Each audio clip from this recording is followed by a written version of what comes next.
NCW has taken a suo motu on this. Rekha Sharma ji has tweeted as a chairperson, and I think as an NCW member, but as a woman, it's absolutely shocking. And I say that we all, as a community of human community, we should hang our heads in shame that we still allow this kind of atrocity, a heinous crime in our country. The worst part is we are mute spectators. It's about these two women who are paraded naked in Manipur, and apart from that, there are like 30, 40 people who are, looking at it, probably enjoying this parade, and there are people who are taking videos of it, and I don't understand what do they gain by this.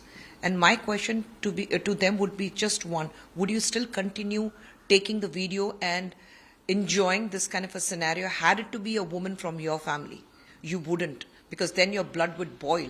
And here I, as a woman, as a mother, as a daughter, I'm absolutely outraged as to what I see happening.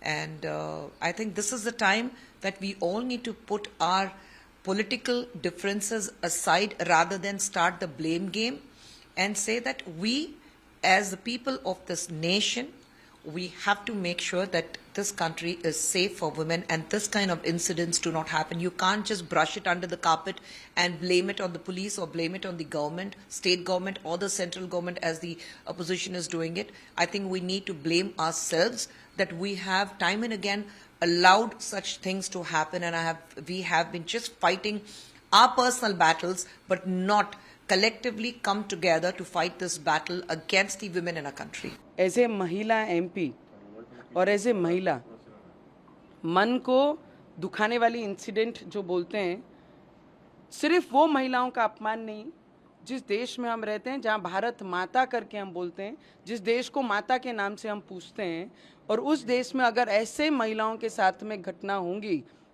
दुर्व्यवहार होगा, तो मुझे लगता है ये सरकार ने, फिर कोई भी सरकार हो, कोई ऑपोजिशन इसको राजनीति से जोड़ती है या राजनीति से बाहर करती है।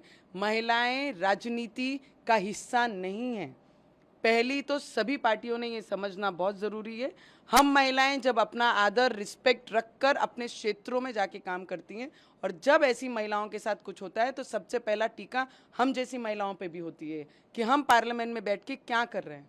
तो मैं सिर्फ इतनी विनंती करूंगी, कोई भी सरकार हो, कोई भी सरकार अपने पावर में हो, पावर लोगों को सुरक्षा देने के लिए होती है, और मैं इतनी विनंती करूंगी और मेरा पूरा विश्वास है केंद्र सरकार, राज्य सरकार ने ऐसे दुर्व्यवहार करने वाले लोगों के साथ इतनी कड़ी शिक्षा उनको मिलनी चाहिए, जिससे ये देश में एक एजेंडा सेट होगा कि इस देश में जहां पर भारत माता करके हमारी शुरुआत होती है दिन की और रात भी उससे होती है, और स्वाभिमान से हम जिस देश में रहते हैं, हमारी संस्कृति, हमारे संस्कार उस देश में इस तरीके से रोड पे लाकर उन्होंने उसका दुर्व्यवहार ऐसा महिलाओं के साथ नहीं होना चाहिए। तो मैं उनसे ज़रूर डिमांड करूंगी कि उन व्यक्तियों को कड़क से कड़क शिक्षा होनी चाहिए। कोई भी कॉलिंग अटेंशन भी जर लगाई है, एज ए महिला हम सबको एक होना चाहिए महिलाओं की सुरक्षा के लिए, ना कि राजनीति के लिए। जब मैं महिला करके बोलती हूँ तो मेरा काम है महिलाओं को सेफ रखना, उनकी इज्जत रखना, उनकी रिस्पेक्ट रखना, ना कि उनकी इज्जत को भरे पूरी सभा में उछालना। राजनीति आपके पक्ष की होगी, पर मेरे लिए मेरी महिलाओं की इज्जत, वही मेरा धर्म मुझे सिखाता है उनकी करना।